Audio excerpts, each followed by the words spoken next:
Hello, everyone, and welcome to our segment of Divine Femininity United. I'm your girl, Dr. Bianca Miss B. Lee, and we are here for a Sunday session. We have not been here for a couple weeks for good reason. Actually, we are making a bit of a pivot here in our reading material. We will be going back to the book that we were reading, The Body Keeps a Score, written by Dr. Bessel van der Kolk. However,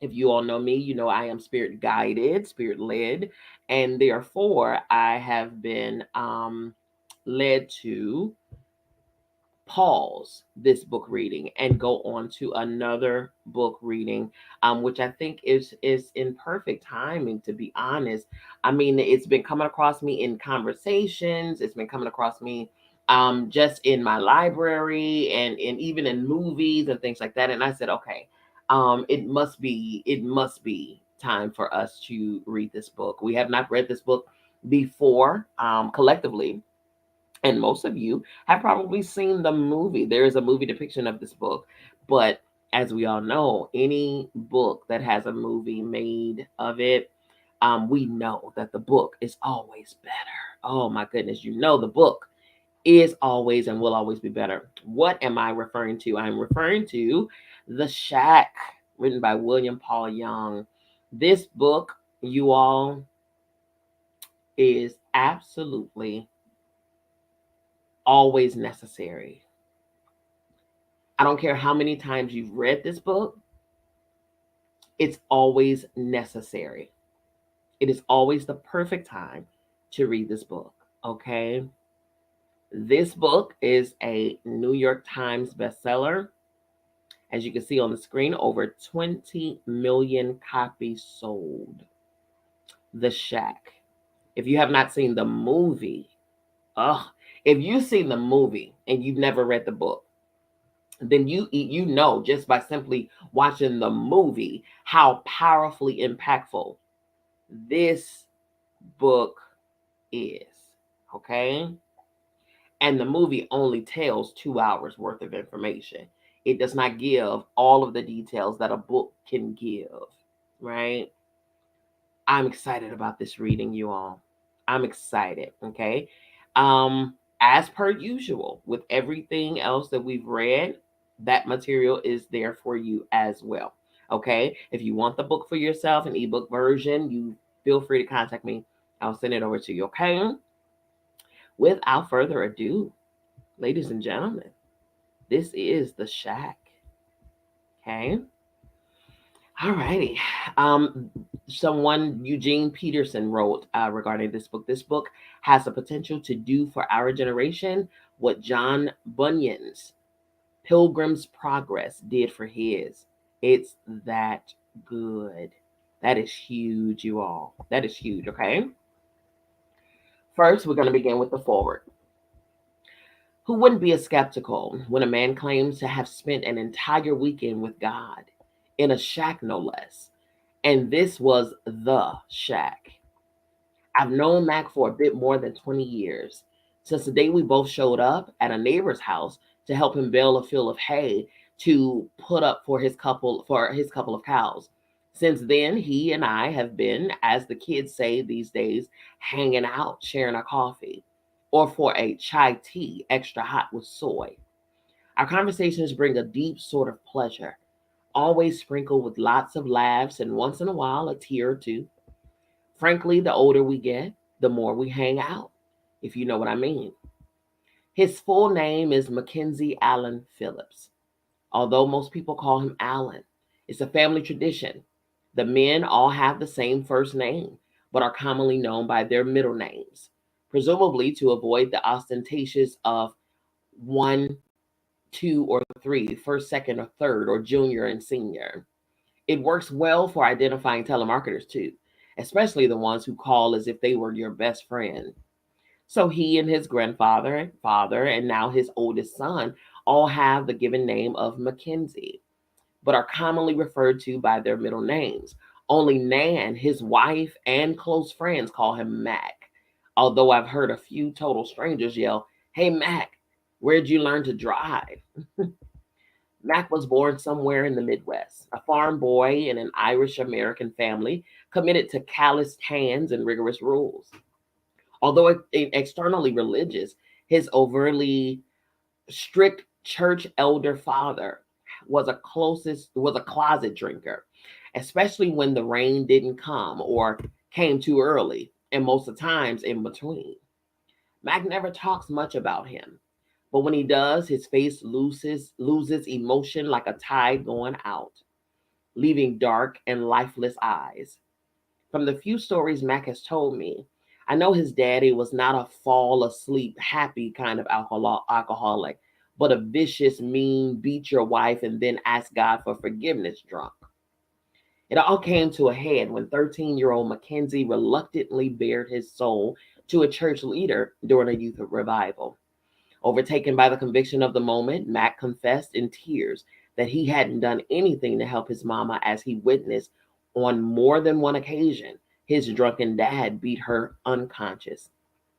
What Mac failed to consider was that his confessor worked and churched with his father. And by the time he got home, his daddy was waiting for him on the front porch with his mama and sisters conspicuously absent. He later learned that had he had that had he later learned that they had been shuttled off to his aunt May's in order to give his father some freedom to teach his rebellious son a lesson about respect. For almost 2 days, tied to the big oak at the back of the house, he was beaten with a belt and Bible verses every time his father woke from a stupor and put down his bottle. 2 weeks later, when Mac was finally able to put one foot in front of the other again, he just up and walked away from home. But before he left, he put varmint poison in every bottle of booze he could find on the farm. He then unearthed from next to the outhouse the small tin box housing all his earthly treasures. One photograph of the family, with everybody squinting as they looked into the sun, his daddy standing off to one side. A 1950 Luke Easter rookie baseball card, a little bottle that contained about an ounce of my griff, the only perfume his mom ever worn, a spool of thread and a couple needles, a small silver die cast U.S. Air Force F-86 jet, and his entire life savings, $15.13. He crept back into the house and slipped a note under his mama's pillow while his father lay snoring off another binge. It just said, "Someday I hope you can forgive me." He swore he would never look back, and he didn't. Not for long, not for a long time. 13 is too young to be all grown up, but Mac had little choice and adapted quickly. He doesn't talk much about the years that followed. Most of it was spent overseas, working his way around the world, sending money to his grandparents, who passed it on to his mom. In one of those distant countries, I think he even picked up a gun in some kind of terrible conflict. He's hated war with a dark passion ever since I've known him. Whatever happened in his early 20s, he eventually ended up in a seminary in Australia. When Mack had his fill of theology and philosophy, he came back to the States, made peace with his mom and sisters, and moved out to Oregon, where he met and married Nanette A. Samuelson. In the world of talkers, Mack is a thinker and doer. He doesn't say much unless you ask him directly, which most folks have learned not to do. When he does speak, you wonder if he isn't some sort of alien who sees the landscape of human ideas and experiences differently than everyone else. Thing is, he usually makes uncomfortable sense in a world where most folks would rather just hear what they are used to hearing, which is often not much of anything. Those who know him generally like him well enough, providing he keeps his thoughts mostly to himself. And when he does talk, it isn't that they stop liking him, rather, they're not quite so satisfied with themselves. Mac once told me that he used to speak his mind more freely in his younger years, but he admitted that most of such talk was a survival mechanism to cover his hurts. He often ended up spewing his pain on everyone around him. He says that he had a way of pointing out people's faults and humiliating them while maintaining his own sense of false power and control, not too endearing. In these words, I reflect on the Mac I've always known, quite ordinary, and certainly not anyone particularly special, except to those who truly know him. He's just about to turn 56, and he is a rather unremarkable, slightly overweight, balding, short white guy, which describes a lot of men in these parts. You probably wouldn't notice him in a crowd or feel uncomfortable sitting next to him while he snoozes on the Max, which is the Metro Transit, during his once a week trip into town for a sales meeting. He does most of his work from a little home office at his place up on Wildcat Road. He sells something's high tech and gadgety that I don't pretend to understand. Techno gizmos that somehow make everything go faster as if life weren't going fast enough already. You don't realize how smart Mac is unless you happen to eavesdrop on a dialogue he might be having with an expert. I've been there when suddenly the language being spoken hardly resembles English, and I find myself struggling to grasp the concept spilling out like a tumbling river of gemstones. He can speak intelligently about most anything, and even though you sense he has strong convictions, he has a gentle way about him that lets you keep yours. His favorite topics are all about God and creation and why people believe what they do. His eyes light up and he gets his smile that curls at the corners of his lips, and suddenly, like a little kid, the tiredness melts away and he becomes ageless and hardly able to contain himself. But at the same time, Mac is not very religious. He seems to have a love-hate relationship with religion, and maybe even with God, that he suspects is brooding, distant, and aloof. Little barbs of sarcasms occasionally spill through the cracks in his reserve like piercing darts dipped in poison from a well deep inside. Although we sometimes both show up on Sundays at the same local pew and pulpit Bible church, the 55th Independent Assembly of St. John the Baptist, we like to call it, you can tell that he is not too comfortable there.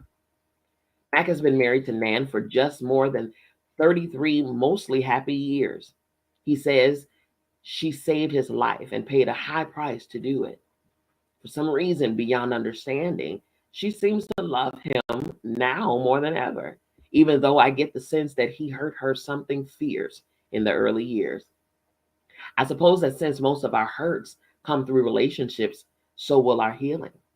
And I know that grace rarely makes sense for those looking in from the outside. In any case, Mac married up. Man is the mortar that holds the tiles of their family together. While Mac has struggled in a world with many shades of gray, hers is mostly black and white. Common sense comes so naturally to Nan that she can't even see it for the gift it is. Raising a family kept her from pursuing dreams of becoming a doctor, but as a nurse, she has excelled and gained considerable recognition for her chosen work with oncology patients who are terminal. While Mac's relationship with God is wide, Nan's is deep. This oddly matched pair are the parents of five unusually beautiful kids. Mac likes to say that they got all their good looks from him because Nan still has hers. Two of the three boys are out of the house. John, newly married, works in sales for a local company, and Tyler, a recent college grad, is off at school working on a master's degree. Josh and one of the two girls, Catherine or Kate, are still at home and attend the local community college. Then there's the late arrival, Melissa, or Missy, as we're fond of calling her. She, well, you'll get to know some of them better in these pages. The last few years have been, how might I put this, remarkably peculiar. Mac has changed. He is now even more different and special than he used to be. In all of the time I've known him, he has been a rather gentle and kind soul. But since his stay in the hospital 3 years ago, he has been, well, even nicer. He's become one of those rare people who are totally at home in their own skin. And I feel at home around him like I do with nobody else. When we go our separate ways, it seems like I've just had the best conversation of my life, even if I usually did most of the talking. And with respect to God, Mac is no longer just wide. He has gone way deep, but the dive cost him dearly. These days are very different than 7 or so years ago when the great sadness entered his life and he almost quit talking altogether. About that time, for almost 2 years, or our hanging out stopped, as if by some unspoken mutual agreement. I only saw Mac occasionally at the local grocery store, or even more rarely at church. And although a polite hug was usually exchanged, not much of any consequence was spoken. It was even difficult for him to look in my eyes. Maybe he didn't want to enter a conversation that might tear the scab off his wounded heart. But that all changed after a nasty accident but there I go again, getting ahead of myself. We'll get to all that in due time. Just to say that these last few years seem to have given Mac his life back and lifted the burden of the great sadness. What happened 3 years ago totally changed the melody of his life, and it's a song I can't wait to play for you. Although he communicates well enough verbally, Mac is not comfortable with his writing skills, something that he knows I'm passionate about. So he asked if I could ghostwrite this story, his story, for the kids and for Nan. He wanted a narrative to help him express to them not only the depths of his love, but also to help them understand what had been going on in his inside world. You know that place where there's just you alone and maybe God, if you believe in him. Of course, God might be there even if you don't believe in him. That would be just like him. He hasn't been called the grand interferer for nothing. What you are about to read is something that Mac and I have struggled with for many months to put into words. It's a little, well, no, it is a lot on the fantastic side. Whether some parts of it are actually true or not, I won't be the judge. Suffice it to say that while some things may not be scientifically provable, they can still be true nonetheless. I will tell you honestly that being a part of this story has affected me deep inside, in places I had never been before and didn't even know existed. I confess to you that I desperately want everything Mac has told me to be true. Most days I'm right there with him, but on others, when the visible world of concrete and computers seem to be the real world, I lose touch and have my doubts. A couple of final disclaimers. Mac would like you to know that if you happened upon this story and hate it, he says, sorry, but it wasn't primarily written for you. Then again, maybe it was. What you are about to read is the best Mac can remember about what happened. This is his story, not mine. So the few times I show up, I'll refer to myself in the third person from Mac's point of view. Memory can be a tricky companion at times, especially with the accident. And I would not be too surprised, in spite of our concerted effort toward accuracy, if some factual errors and faulty remembrances are reflected in these pages. They are not intentional. I can promise you that the conversations and events are recorded as truthfully as Mac can remember them. So please try and cut him some slack. As you'll see, these are not easy things to talk about. Signed, Willie. Okay, Chapter 1, A Conclusion of Paths. There's a quote here from Larry Norman, an excerpt really from the with apologies to Robert Frost, and it states, "Two roads diverged in the middle of my life. I heard a wise man say, I took the road less traveled by, and that's made the difference every night and every day." March unleashed a torrent of rainfall after an abnormally dry winter. A cold front out of Canada then descended and was held in place by a swirling wind that roared down the George from eastern Oregon. Although spring was surely just around the corner, the god of winter was not about to relinquish his hard-won dominion without a tussle.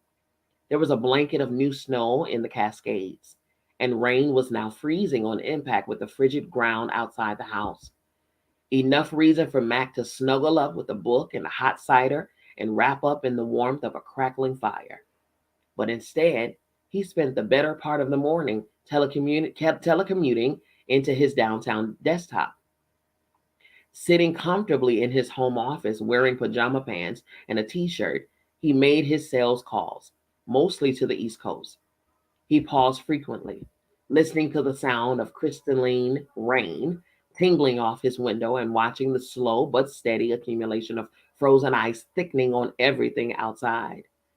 He was becoming inexorably trapped as an ice prisoner in his own home, much to his delight. There's something joyful about storms that interrupt routine. Snow or freezing rain suddenly releases you from expectations, performance demands, and the tyranny of appointments and schedules. And unlike illness, it is largely a corporate rather than an individual experience. One can almost hear a unified sigh rise from the nearby city and surrounding countryside where nature has intervened to give respite to the weary humans slogging it out within her purview. All those affected by with this way are united by a mutual excuse, and the heart is suddenly unexpected, a little giddy. There will be no apologies needed for not showing up to some commitment or other. Everyone understands and shares in this singular justification, and the sudden alleviation of the pressure to produce makes the heart merry. Of course, it is also true that storms interrupt business, and while a few companies make a bit extra, some companies lose money, meaning there are those who find no joy when everything shuts down temporarily. But they can't blame anyone for their loss of production or for not being able to make it to the office, even if it's hardly more than a day or two. Somehow, each person feels like the master of his or her own world, simply because those little droplets of water freeze as they hit the ground. Even commonplace activities become extraordinary. Routine choices become adventures and are often experienced with a sense of heightened clarity. Late in the afternoon, Mac bundled up and headed outdoors to struggle the 100 or so yards down the long driveway to the mailbox.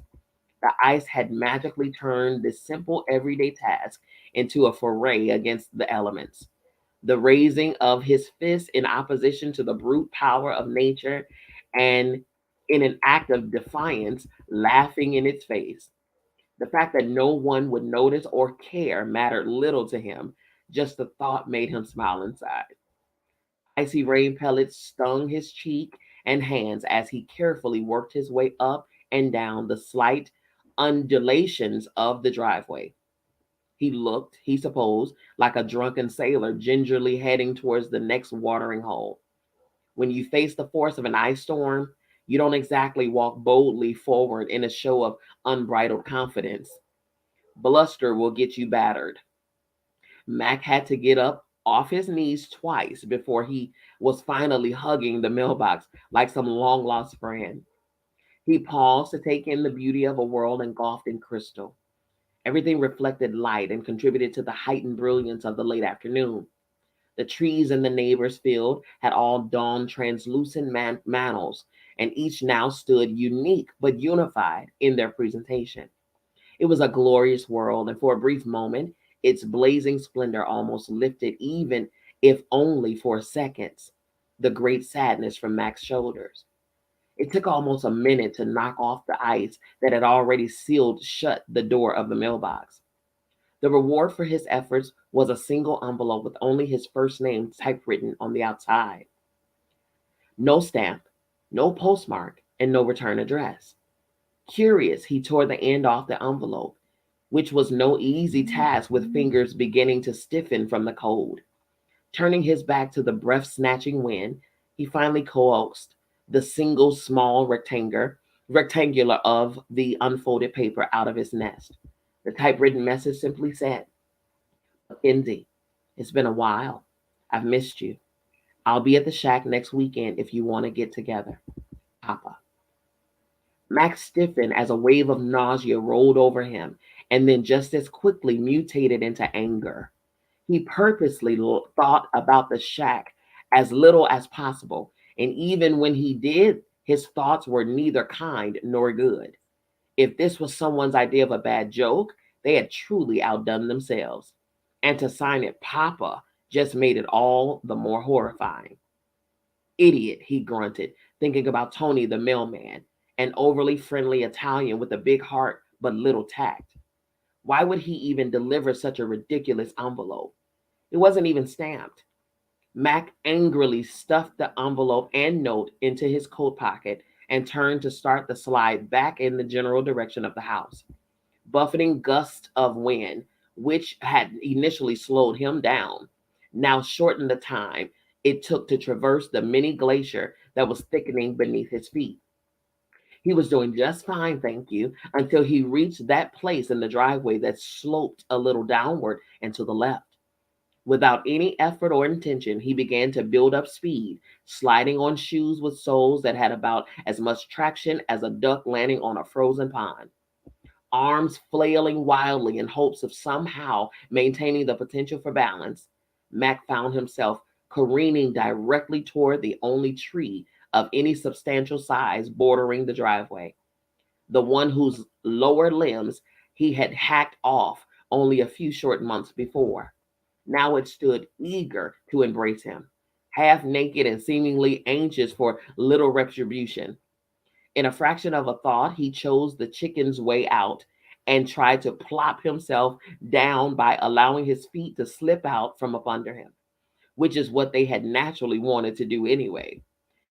Better to have a sore butt than pick slivers out of his face. But the adrenaline rush caused him to overcompensate, and in slow motion, Mac watched his feet rise up in front of him as if jerked up by some jungle trap.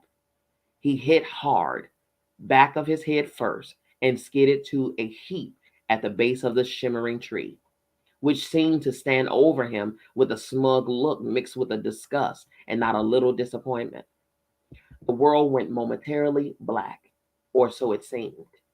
He lay there dazed and staring up into the sky, squinting as the icy precipitation rapidly cooled his flushed face. For a fleeting pause, everything felt oddly warm and peaceful, his ire momentarily knocked out by the impact. Now who's the idiot? He muttered to himself, hoping that no one had been watching. Cold was creeping quickly through his coat and sweater, and Mac knew the ice rain was both melting and freezing beneath him, which that soon would soon become a major discomfort. Groaning and feeling like a much older man, he rolled into his hands and knees.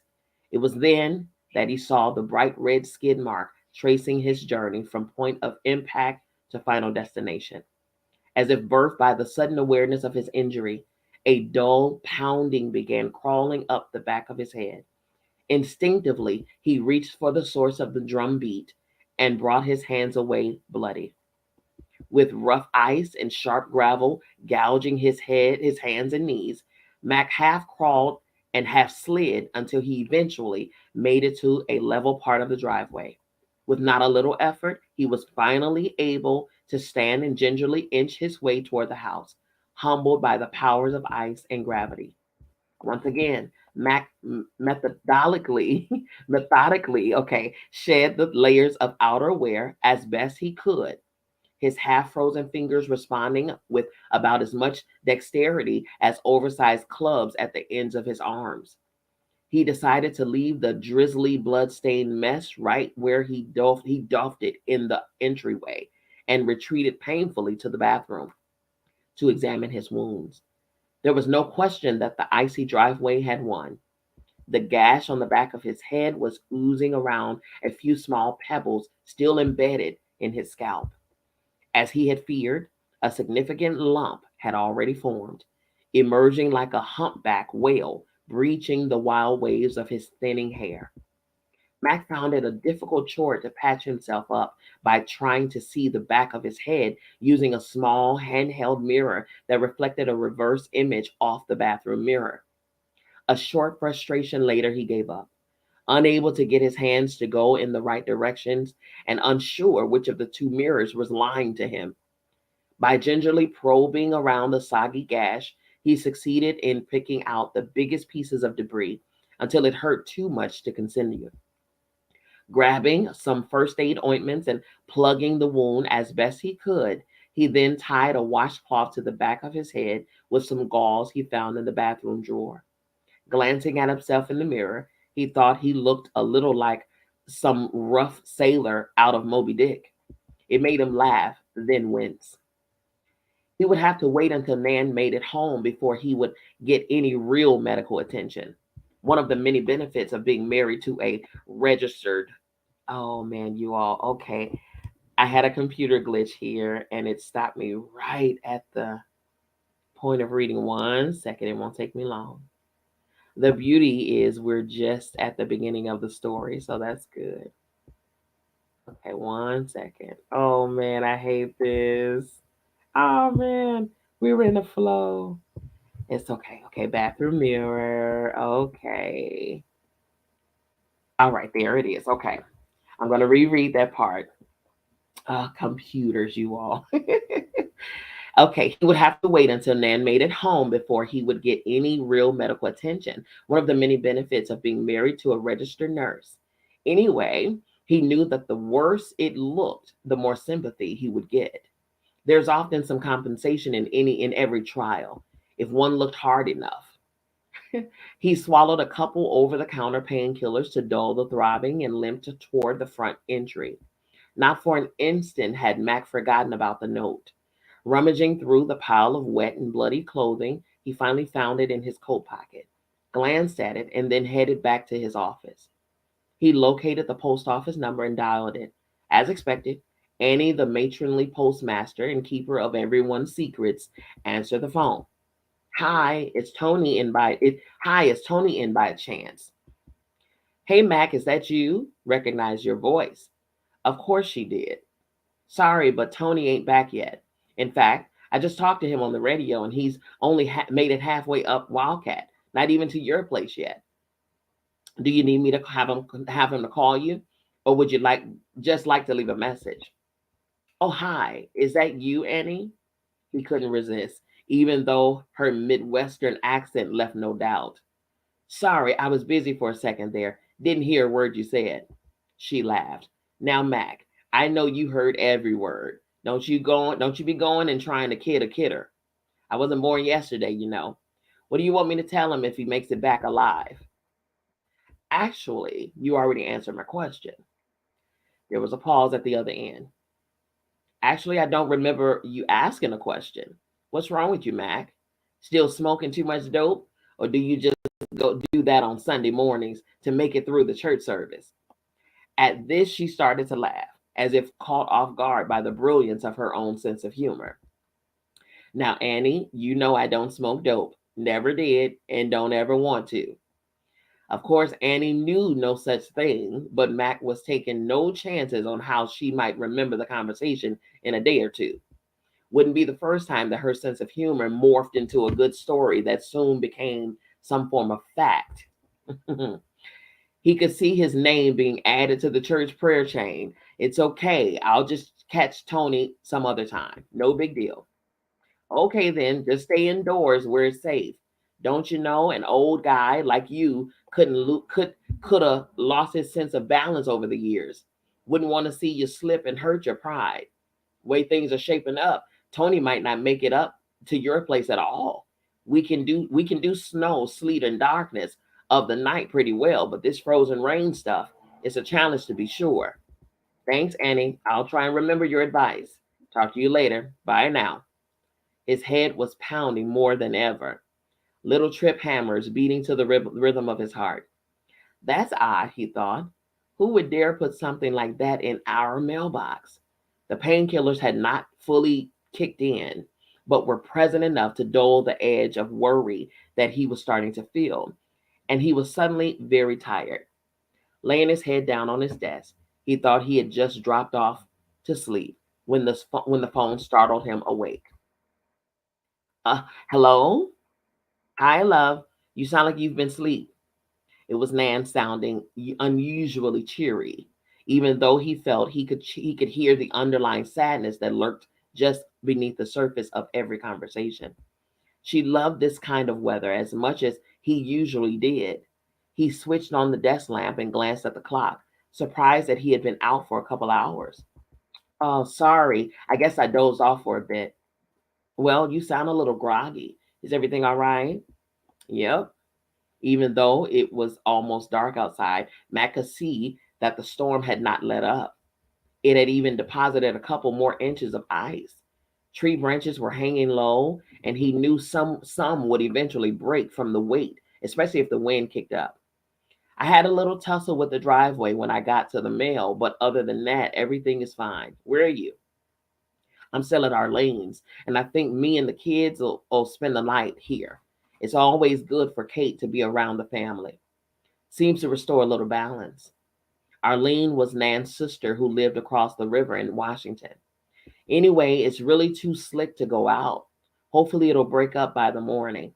I wish I had made it home before it got so bad. But oh well, she paused. How's it up at the house?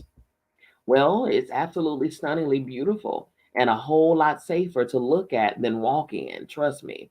I for sure don't want you to try and get up here in this mess. Nothing's moving. I don't even think Tony was able to bring us the mail. I thought you already got the mail, she queried. Nope, I didn't actually get the mail. I thought Tony had already come and I went out to get it. There, he hesitated, looking down at the note that lay on the desk where he had placed it. Wasn't any mail yet. I called Annie and she said Tony probably wouldn't make it up the hill, and I'm not going out there again if to see if he did. Anyway, he quickly changed the subject to avoid more questions. How is Kate doing over there? There was a pause and then a long sigh. When Nan spoke, her voice was hushed to a whisper, and he could tell she was covering her mouth on the other end. Mac, I wish I knew. She's just like talking to a rock. And no matter what I do, I can't get through. When we're around family, she seems to come out of her shell some, but then she disappears again. I just don't know what to do. I've been praying and praying that Papa would help us find a way to reach her, but she paused again. It feels like he isn't listening. There it was. Papa was Nan's favorite name for God, and it expressed her delight in the intimate friendship she had with him. Honey, I'm sure God knows what he's doing. It will all work out. The words brought him no comfort, but he hoped they might ease the worry he could hear in her voice. I know, she sighed. I just wish he'd hurry up. Me too, was all Matt could think to say. Well, you and the kids stay put and stay safe. Tell Arlene and Jimmy hi and thank them for me. Hopefully, I will see you tomorrow. Okay, love, I should go and help the others. Everyone's busy looking for candles in case the power goes out. You should probably do the same. There are some above the sink in the basement, and there's leftover stuffed bread dough in the fridge that you can heat up. Are you sure you're okay? Yeah, my pride is hurt more than anything. Well, take it easy, and hopefully we'll see you in the morning. All right, honey. Be safe and call me if you need anything. Bye. It was kind of a dumb thing to say, he thought as he hung up the phone. Kind of a manly dumb thing, as if he could help if they needed anything. That's funny. Max sat and stared at the note. It was confusing and painful trying to sort out the swirling cacophony of disturbing emotions and dark images clouding his mind. A million thoughts traveling a million miles an hour. Finally, he gave up, folded the note, slid it into a small tin box he kept on the desk, and switched off the light. Mac managed to find something to heat up in the microwave, and then he grabbed a couple of blankets and pillows and headed for the living room. A quick glance at the clock told him that Bill Moyer's show had just started, a favorite program that he tried never to miss. Moyer was one of the handful of people whom Mac would love to meet, a brilliant and outspoken man, able to express intense compassion for both people and truth with unusual clarity. One of the stories tonight had something to do with oil man Boone Pickens, who was now starting to drill for water, of all things. Almost without thinking and without taking his eyes off the television, Mac reached over to the end table, picked up a photo frame holding a picture of a little girl, and clutched it to his chest. With the other hand, he pulled the blankets up under his chin and hunkered deeper into the sofa. Soon the sounds of gentle snoring filled the air as the media tube turned its attention to a piece on a high school senior in Zimbabwe who had been beaten for speaking out against his government. But Mac had already left the room to wrestle with his dreams. Maybe tonight there will be no nightmares, only visions, perhaps of ice and trees and gravity. All right, you all. That is chapter one. We read the forward, the introduction, and chapter one of The Shack. This book, you all, again, if you had not watched the movie or if you have not read this book, I'm telling you now, this book is good. Chapter two, we will pick up on Tuesday at 8 p.m. Eastern Standard Time, right here, same channel. Chapter two is entitled The Gathering Dark. The Gathering Dark. Now, keep in mind, remember the details, okay? Remember the details. He had a father who was abusive and alcoholic, but also a pastor, okay?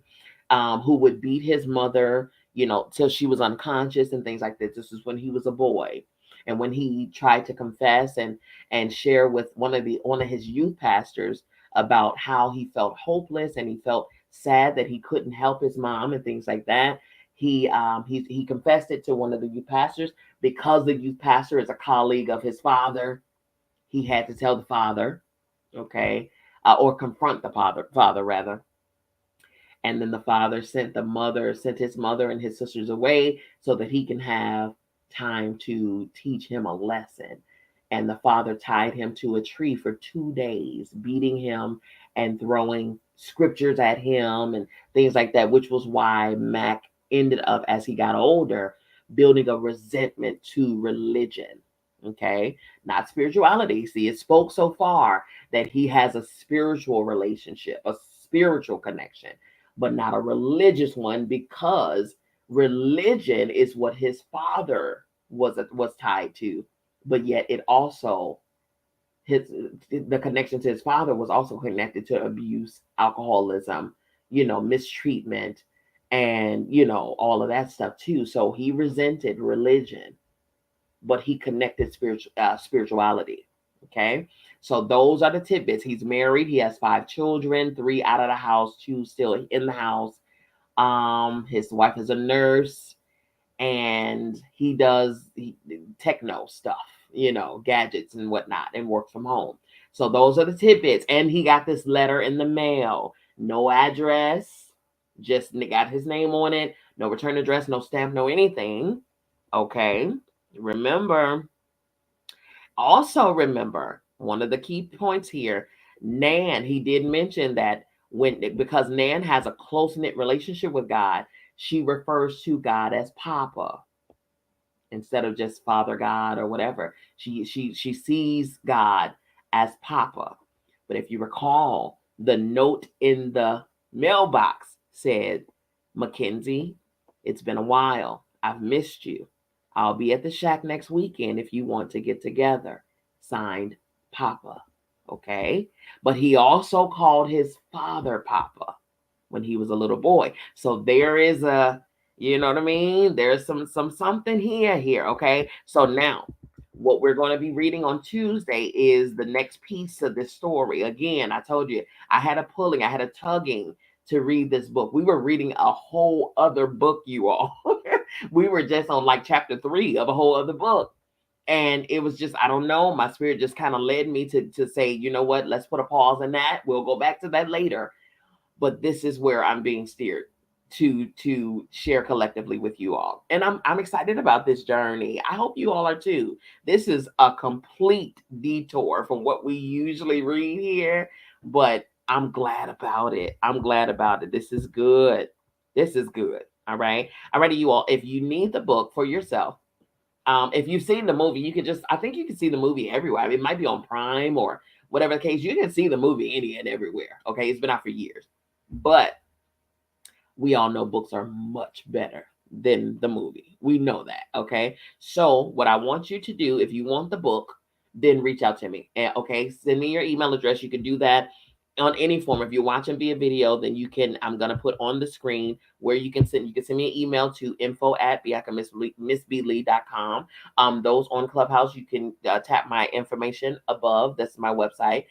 Send me an information, send me a chat, send me a line through that avenue, and you can show me and give me your email address, and I'll send it over to you. Just simply request the reading material, The Shack. I'll send it over to you, okay? So that you can follow along. We just started it today. I'm super excited about this book. Oh my God. I really do believe that this is going to blow our minds in a phenomenal, phenomenal way. Okay. So I'm trying to contain my excitement, okay? And on top of that too, when we're reading collectively, I do not read ahead. I never read ahead. I read with you all. I go along with you. So I'm anticipating the next just like you. You know what I mean? So that's why I'm a little schoolgirl giddy right now, okay? But nonetheless, visit the website. Like I said, Clubhouse is right above my head. You can tap easily, one tap, and it'll get you there on the screens, on video, on the Facebook, Instagram, LinkedIn, and YouTube. We're airing multiple places, you all. So on those avenues, you all, it's on the screen. You can visit my website. Go there where you can see my services. You can see some of the astrological transits. I am an astrologer, so you can see those transits and what's in store for us. We are in some doozy times right now. Okay, listen, we are in the Scorpio season. We just had a Scorpio new moon on the 1st, which is still lingering here. Okay, we got Mercury in Cancer. We got Mars tomorrow. Mars going into Leo, which is some great energy for us. Hello, somebody. Listen, if you know, you know. But if you don't know and you're not privy to that information, feel free to go to my website. You'll be able to see all of the transits. You'll see a couple minute video that'll break down what that means for us and how you can draw from that energy, the astrological energy. Okay, do that. Also, you can go to my my store, my shop, and see some of the merchandise. You can see the books and services and things that you can take part of. My merchandise is also at walmart.com too, but I mean, you can get it directly from me as well. Okay. My book is also on amazon.com as well, but you, of course, again, you can get the books from me as well.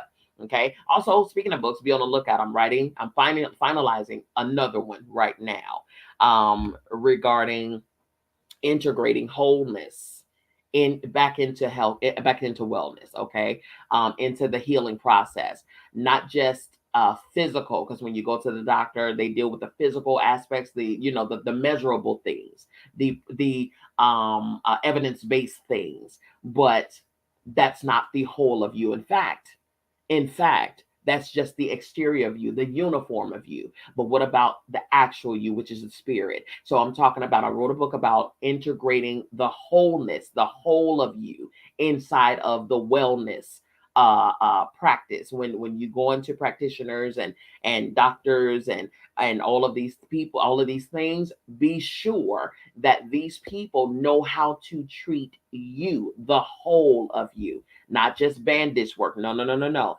They cannot exclude the you that you are, okay? The real part of you, all right? Because 9 times out of 10, what's happening physically in your body is a outward manifestation. It's a byproduct of what's happening internally, spiritually, right? So, boom, we'll talk more about that when the book is finished and things like that, okay? But in any case, you all, listen, follow me on social media, Instagram, Facebook, YouTube, LinkedIn, all of the above, Dr. Bianca Miss B. Lee, okay? Again, Dr. Bianca Ms. B is MZBEE Lee, all right? Listen, as I say every other time, we'll be back here on Tuesday, Eastern Standard Time. I love you. I mean it. There's absolutely positively nothing you can do about it. Don't you even try it. It won't work anyway. Okay. And we will see you next time right here at Divine Femininity United. Peace.